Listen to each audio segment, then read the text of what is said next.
करने का तरीका भी तो होना चाहिए। तो वो सिखाते हैं गुरु। बोला मैं अबाउट टर्न करता हूँ। देखो सिंपल सी बात दादा ने बोली। दादा ने कहा तुम आ गए हो संसार के उसमें, अब मेरे पीछे आओ, मेरे पीछे आओ। तो दादा ने कहा आप कैसे पीछे आओ? बोला मैं अबाउट टर्न करता हूँ दुनिया से, तुम भी, मैंने टर्न लिया तो बोला तुम भी टर्न लो और मेरे पीछे आ जाओ। तो हम दादा के पीछे पीछे निकल आए। तो दुनिया कोई पकड़ेगी मुझे? कोई नहीं पकड़ेगी। तुम भी ऐसा करो, गुरु के पीछे करो, फॉलो करो गुरु को। दादा कहते हैं मेरे को फॉलो करो। डिड यू कैच मी? मुझे पकड़ा तुमने, मैं कहाँ से बोल रहा हूँ, और मुझे फॉलो करो, तुम निकल आएगा इसी रास्ते। जैसे नहीं कभी हम लोग कहीं ऐसी भीड़ में इकट्ठे, बोला इसको मालूम है ये स्टेशन, तो उसके पीछे लग जाते हैं, वो ले चलता है, बोलता है पीछे से आओ आओ आओ आओ, हम ले चलते हैं, तो मिल जाता है रास्ता। पर अपने से हम उसको सर्च नहीं कर पाते। तो ये गुरु गाइडलाइन है। एक तो अबाउट टर्न लेता है और अबाउट टर्न कहता है मेरे पीछे आओ, तो हम उसके पीछे पीछे चलते हैं। तो आखिर दुनिया से, संसार सागर से पार हो गए, तो निर्भयता आ गई। अब दुनिया में अब समझ गए चक्रव्यूह क्या होता है। मीठी मीठी बातों में सब लोगों ने पकड़ा है। अब हम मीठी मीठी बातें कान से सुनते नहीं, अब मीठा ज्ञान सुनते हैं। तो इस ज्ञान से हमको उपरामता आती है। वो भी मीठा है जगत, ये भी मीठा है, दोनों रस मीठे हैं। तो जगत का बहुत रस खा लिया। जैसे गौतम बुद्ध से किसी ने पूछा भाई जहर क्या है, तो उसने कहा excess of everything is poison. अब जगत का इतना संग किया है बचपन से, तो अब हमारे अंदर पॉइजन हो गया है, जहर हो गया है। तो अब यहाँ से हटो, भगवान का संग करो, तो वो पॉइजन जो हमारा था जगत का वो निकल जाएगा। हर चीज़ की एक्सेस करते हैं तो जहर बन जाती है हमारे अंदर, मौत आ गई है करीब, तो इसीलिए हम लोग निकल आते हैं भगवान के शरण। तो वहाँ पे मौत नहीं है, निर्भयता आती। ओम शांति।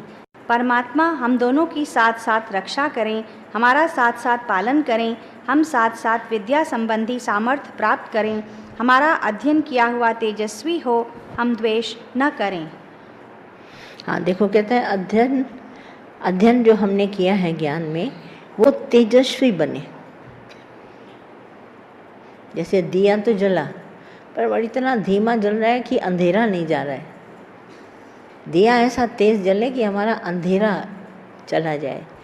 ऐसे ही जब तक मेरा अज्ञान गया नहीं है, तब तक ज्ञान की क्या रोशनी मुझे ऊपर चढ़ाएगी। मुझे इतना ज्ञान चाहिए कि मेरा अंधकार चला जाए। अंधेरा नहीं गया माना रोशनी है नहीं। बोला भाई इतना ज्ञान सुना है, रोशनी आई अंदर में? बोला हाँ आई है ना। एक किरण भी देख लोगे कहोगे नहीं। अब जैसे हम सबके माइंड में विवेक जागृत हुआ है, अब रॉन्ग राइट को मिनटों में पकड़ लेता है, अपना भी दूसरों का भी। ये गलत है, ये सही है। घरों में भी हम छोटी छोटी बातों में एकदम उपराम हो जाते हैं, नहीं ऐसा नहीं करना चाहिए, ये ऐसा नहीं होगा। तो वहाँ भी हमारे को जागृतता आई है, तो हम एकदम जाग जाते हैं। दिया जला तो क्या हुआ, दिए तो सभी जलते हैं, मगर रोशनी चाहिए जिससे मेरा अज्ञान जाए। वो ज्ञान मुझे में आए जिससे मेरा अज्ञान जाए। मेरी अहमता जानी चाहिए। अहमता के पीछे मेरी इच्छा, अच्छी तरह से मुझे जानकर इच्छा को हटाना है। ये नहीं कि मेरे पास इच्छा अभिमान रहे, अभी तो ज्ञान सुन रहे हैं, अभी तो ज्ञान सुन रहे हैं। वो लौ दिए कि तुमको बाहर नहीं निकाल सकेगी। तुमको तेज़ रोशनी चाहिए चमकती हुई, जिससे तुम अपने अज्ञान और अपनी इच्छा को पकड़ लो। और जहाँ तुमने देख लिया, तुम फट से दूसरी जगह चला जाएगा दौड़ के। अंधकार में रहना पसंद नहीं होगा तुम्हें, विवेक जागृत हो गया, ऐसे पहुँचेगा। खत्म। कौन सा चैप्टर खत्म हुआ? चौथा। तीसरा पढ़ा, चौथा। अब कल से पांचवा शुरू से डालने का। एक बार ही अंदर गया फिर बाहर निकलेगा नहीं। ये इतना तत्व है, मुझे आ गया, अब मैं इसको कभी भी बाहर नहीं जानने देता।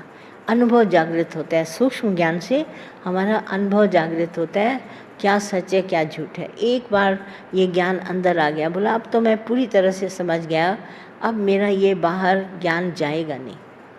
बिल्कुल दर्शन जो होकर बैठा रहता है सूक्ष्म ज्ञान। सूक्ष्म ज्ञान का एक ऐसा इतना रास्ता है कि अंदर तो गया, अब बाहर नहीं निकलेगा, किसी हालत में नहीं निकलता है। ये है सूक्ष्म। जैसे आप लोग बचपन से पढ़ाई करते हैं, कोई एक विद्या बचपन से ही आपके अंदर दिल दिमाग में बैठ जाती है। अब सारी ज़िंदगी गुजार दो, वो आपसे कभी नहीं भूलेगी। वो टिक करके अंदर आ गई, जैसे अलजेब्रा पढ़ते हैं, ज्योमेट्री पढ़ते हैं, कोई एक इक्वेशन बैठ गई, अब हम सारी ज़िंदगी नहीं बता सकते। वो सूक्ष्म विद्या हमारे को जागृत अवस्था में मिली, मेरे को अंदर उसने जगा दिया, ये सच है, वो बाहर आएगी नहीं, है ना। जैसे वो था ध्रुव भगत, उसमें सूक्ष्म में उसके पिता ने बोला ना, जब उतारा, इतना उसको अपमान सूक्ष्म में लग गया कि मुझे इस तरह से पिता ने उतारा, क्योंकि मैं तो पिता का बेटा था, पैदा तो उसी ने किया, मेरी माँ ने इस तरह से बोला तो मुझे उतार के दूसरे वाले भाई को बिठाया। तो ये उसे ज्ञान था कि ये मेरा पिता है, परंतु पिता ने उसका अपमान किया। अब वो अपमान उसे सारी ज़िंदगी नहीं भूला, पलट के चला गया तीर से उस पर भगवान को पाने के लिए, पर अपमान वो भूल नहीं सकता। उसको सूक्ष्म में उसके अंदर में बड़ा पेन हुआ, दर्द हुआ, और दर्द ने जागृत अवस्था दे दी, दौड़ गया भगवान की तरफ कि मैं ऐसी चीज़ को पाऊं जिससे मुझे कभी दर्द न हो। उस दवा की रिसर्च करने के लिए गया कि ऐसी दवा मिले जो ये दर्द कभी मेरे अंदर जागे नहीं। तो क्या दवा की रिसर्च करी? भगवान पाने के लिए गया। तो भगवान की इसने प्रार्थना करी है, भगवान को पाने के लिए कोशिश करी। फिर तो उसने अटल पद मांगा अपनी बुद्धि से, पर ये परमात्मा की तरफ ही गया। और भी लोग बैठे थे उनकी तरफ जाता, पर नहीं गया, सीधे भगवान की तरफ गया, क्योंकि दर्द वहीं से दूर होना था। उसने उसको पाया, ऐसा सूक्ष्म में उसको ठेस लगी कि सीधा परमात्मा की तरफ। और कोई